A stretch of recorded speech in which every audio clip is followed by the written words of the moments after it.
Il y a une problématique qui est que pour composter, il faut de la matière brune et que la matière brune, jusqu'à maintenant, c'est du broyat. Et fournir du broyat, c'est compliqué parce qu'on utilise tous du broyat maintenant, les jardiniers, les espaces verts, les collectivités. Donc le broyat est un produit rare, est une denrée qui s'est raréfiée, donc les prix ont beaucoup monté. Voilà, je ne vous fais pas de dessin, mais on a des difficultés à en trouver et à des coûts qui sont assez élevés. Donc pour le moment, on récupère du broyat auprès de plusieurs entreprises de paysage, on le stocke sur une plateforme à Gennevilliers et puis après on le distribue. Alors même cette distribution, c'est quand même des camions qui se baladent, voilà, c'est pas la meilleure des solutions. Donc on a décidé de chercher des idées. On a d'abord essayé le carton. Le problème du carton, c'est que ça se compacte et c'est pas très évident à composter parce que ça donne une matière un peu pâteuse, voilà. Donc on a passé un partenariat avec une association qui s'appelle Carton Plan et qui traite du carton, mais se lance avec nous dans l'expérimentation de broyer des cagettes. Donc on participe au broyage de cagettes et viendrait les distribuer sur les sites, avec évidemment plein de questions qu'on se pose sur la capacité à composter correctement avec des cagettes, parce que c'est un matériau qui est beaucoup plus sec que le broyat que vous avez. Alors non, elles ne sont pas traitées. Il n'y a pas d'encre traitée sur les cagettes. Alors on ne prend pas toutes les cagettes non plus. Là, on démarre une expérience. On a quelques sites sur lesquels on expérimente. Alors, Monsieur Fontaine me disait, est-ce qu'on est bon? Oui, c'est pour ça qu'on vous a proposé, parce qu'il faut des sites où les gens sont actifs, ont très envie de continuer le compostage.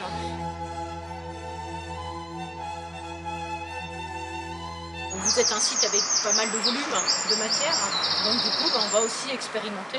Donc l'idée, c'est de savoir, un, est-ce que ça permet de composter? Et deux, quelle quantité de broyat de cagettes il faut mettre par rapport à la quantité de biodéchets qu'on apporte pour être en capacité de savoir quel volume de cagettes il faut récolter, combien il faut en broyer et combien il faut en distribuer. Donc l'idée, c'est d'installer un composteur supplémentaire dans lequel, au lieu de mettre du broyat, on a des cagettes. À la place du broyat. Voilà, à la place du broyat. Pendant un cycle de compostage, donc à peu près 6 mois, on ne va pas vous demander de changer beaucoup les choses. Comme c'est expérimental, on va essayer de mesurer un peu plus. Donc le maître composteur, en l'occurrence Antoine, peut-être moi de temps en temps, on passera pour faire des mesures. On va mesurer les taux d'humidité, on va mesurer la température, on fera des prélèvements pour faire des mesures chimiques justement sur d'éventuels risques de pollution. Donc on fera toutes ces analyses pour être sûr que le produit cagette est adapté pour le compostage.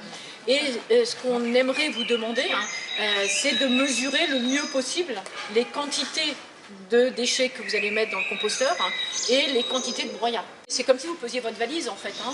Vous avez votre bioseau, vous connaissez le poids. La première fois que vous posez, et puis après vous posez votre bioseau et donc sur le papier vous notez le poids et ensuite en face vous notez la quantité de cagettes que vous mettez. Alors là on va le faire à la poignée, vous mettez une poignée, 2 poignées, 3 poignées de cagettes. Donc c'est cet équilibre entre biodéchets et quantité de broyat. À cette époque de l'année, vous avez raison, un peu sèche, et on sait qu'il faudra qu'on augmente en période hivernale.